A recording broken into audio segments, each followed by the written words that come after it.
Hello and welcome to this edition of the Future of Work podcast.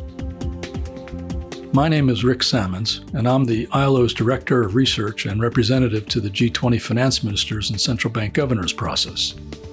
In my recent book, Human-Centered Economics, The Living Standards of Nations, I examine the chronic underperformance of economies with respect to social inclusion, environmental sustainability, and human and systemic resilience. And I present a new approach to macroeconomic theory and policy to better address these issues, which are likely to become more urgent in light of a number of new and complex challenges that our world is facing, like artificial intelligence and climate change. In today's episode, we'll explore how fit for purpose the standard approach to macroeconomics is in the 21st century with the preeminent economic historian and macroeconomist, Lord Robert Skidelsky, who is Professor Emeritus of Political Economy at the University of Warwick, member of the British House of Lords, and author of many books, including the definitive 3-volume biography of John Maynard Keynes. Lord Skidelsky, welcome to the podcast. Thank you for asking me. At the outset of our conversation, I suppose we should acknowledge that monetary and fiscal policy were deployed to considerable effect during the COVID crisis to stabilize economies and sustain people's jobs and incomes. But economics as an intellectual discipline is clearly struggling to address a number of ongoing vexing challenges, like inequality, underemployment, precarity, and environmental degradation. Progress has been extremely slow toward the related objectives countries unanimously agreed to in the Sustainable Development Goals and the Paris Climate Agreement, and this is contributing to a certain social pessimism about whether capitalism can ever be made sufficiently inclusive and sustainable. How do you assess the state of the field, Lord Skidelsky? Is macroeconomics, in your view, or at least the mainstream practice of it, stuck or suffering from some sort of blind spot? And if so, how do we begin to transform it to deal more effectively with the distributional and other social justice challenges likely to be exacerbated by the technological, environmental, and other big challenges we're witnessing today? Well, I do think one of the things that's happened is that macroeconomics, the great contribution of Keynes, has been squeezed out of economic pedagogy, not entirely squeezed out of policy, as you rightly pointed out, but it's been squeezed out of pedagogy, and as a result, all economic problems that arise are discussed in terms of microeconomics.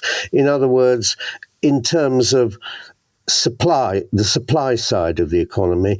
The demand side of the economy is on the whole ignored, except, as you say, in an emergency, when you have unexplained collapses of demand, often attributed to government failures of one kind or another, and then you supply a plaster, and you just try to keep the patient alive for a bit until the automatic forces of recovery come in. So I think that's the state of the pedagogy. It's economies have an automatic tendency to full employment, whatever the their distributional state. That can be upset from time to time, usually by government interference. But then, with some appropriate emergency treatment, the normal course of events will be resumed. In that scenario, distribution doesn't really play a role. The distribution of wealth and incomes is a sort of separate issue in microeconomics. I mean, in other words, it may affect issues of justice. It may certainly affects politics and social elements of social stability, but it's not part of any economic model. In other words, you can't find in economics any very clear statement of a correlation between certain types of distribution and economic performance. Yes, the current paradigm is focused almost exclusively on optimizing the quantity of growth, or GDP, as opposed to the social quality of growth, which is to say broad improvement in people's living standards and well-being. Policy often amounts to a dash for growth, as measured by things like GDP statistics and asset prices, on the assumption that the social benefits of growth, such as the availability of decent work with an adequate living wage, improved access to and affordability of basic necessities, and greater economic and environmental security, will inevitably diffuse or trickle down to the population as a whole. And yet the most influential early theorists and codifiers of liberal political economy, including Adam Smith, didn't assume this. They didn't see overall progress in social welfare as an inevitable outcome of economic growth. Rather, they quite explicitly viewed economies through two unequally important lenses.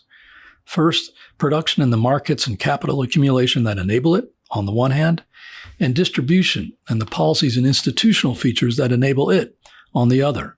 For example, in such areas as labor rights, social and environmental protection, corporate and financial governance, infrastructure, taxation, education and skilling, etc. It's actually the combination of the two that's needed to achieve the bottom line purpose of economics, which is to improve the material well-being or living standards of a society as a whole.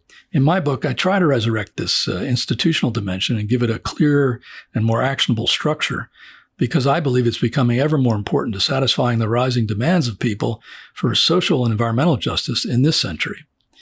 In fact, many countries learned and applied this lesson after the Great Depression in the middle decades of the 20th century, but this more balanced view of economic progress has gone lost in the contemporary pedagogy and practice of macroeconomics, hasn't it? Yeah, I agree. I think one of the absurdities of our time is the view that by reducing the tax burdens on the very rich opens the door to paradise for everyone else. That is absolutely crazy. And what it does is it simply makes the rich richer. It doesn't, the trickle-down effect is not very, very large, and empirically it's not well established. And what's more, when you look at the data, as you say, the fastest rate of period of growth in the global economy, I mean, especially in the Western countries, in history, was in the 30 years after the end of the Second World War, when the highest marginal rates of tax were 90%. And it was literally impossible for anyone in that world to become a billionaire. I mean, there weren't any billionaires. There were very, very few millionaires. That was a period of very fast growth, relative to what happened. And social consensus was high. There were strong unions. And all right, it ended, you might say, in tears, but for 30 years something worked, and it worked for welfare. It worked for society, and that's broken down. And if you ask why it's broken down, it seems to me economics, or economic pedagogy, as you called it, has a great deal to answer for, because it's repudiated the kind of activism and the institutional structure which was in place. Thank you, Lord Skidelsky. Keynes himself did not focus directly on distribution. He didn't pick up on Marx's and Hobson's arguments about high inequality fueling underconsumption and thus undermining growth in a country's available fiscal resources, which are partly a function of economic growth. You've suggested in a recent article that more often than we think, there is unexploited policy space on the fiscal front. And you've made this case in the context of the current debate in the United Kingdom over fiscal policy. Tell us about that. Yeah, well, I think Labour and the left more generally is in a bind about economic policy, because on the one hand, they don't accept the view that economies are, under the existing regime, performing at their best capacity, either in terms of output or level of output or quality of work. They want to use the budget constructively in order to expand the economy and also to improve the quality of economic activity. In other words, to improve productivity. But they're trapped by the assumption that economies have no spare capacity, that they are at full employment, and they can point to figures showing that headline unemployment is a very low level, a very low rate, and therefore the question they can't quite answer is where they're going to get the money from to run the kind of policy they want. Because there's no further capacity to squeeze out of the economy to do it. They have to take the money from somewhere, and therefore that means higher taxes. And therefore the left are really pinioned by the charge that to do what they want will simply mean raising taxes, and raising taxes will slow down the rate of growth, whereas the counter-argument is that the way to get faster growth, and faster growth per person, is to lower taxes. And it's very interesting that the Chancellor, our Chancellor, Jeremy Hunt, in introducing his budget a couple of weeks ago, explicitly referred to the Laffer curve. I mean, I don't think many people nowadays use the Laffer curve, but this was the idea that if you lower taxes, you increase the growth rate and therefore the revenues of the state by getting people to work harder.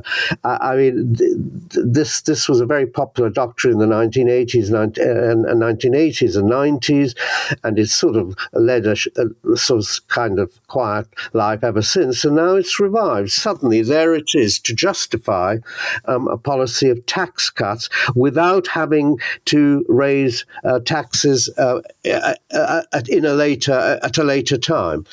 So I think the left can't invoke Laffer, they can't invoke Keynes, and therefore they're stuck with fiscal orthodoxy. And this means that, in fact, Rachel Reeves has abandoned the pledge to spend several $100 billion over the 5 years on a green investment. That's just been dropped because the Conservatives said, where are you going to raise the money? And she can't say part of the money or a lot of the money will come from the economic growth that this fiscal expansion will bring about. Your new book, The Machine Age, is a fascinating look at humans' relationship with technology over the years, with a particular reference to today's debate about artificial intelligence. Are you optimistic or pessimistic about the net effect of this technology on our economies?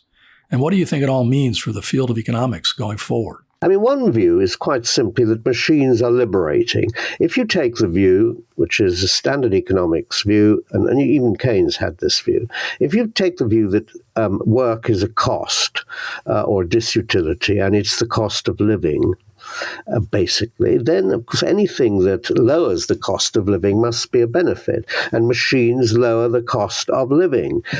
They make the output of the society available at a much lower price.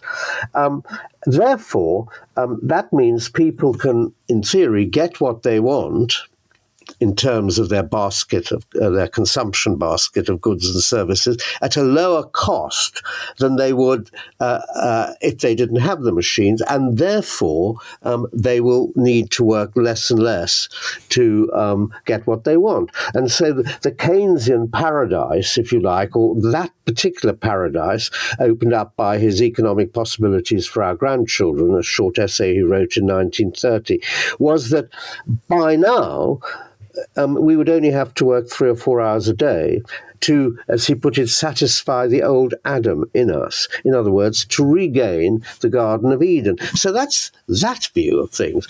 But of course, that assumes two things. One is that distribution will ensure, or distributive policy will ensure that the fruits of technical progress are widely diffused through society and don't all accrue in one corner of it. And secondly, that people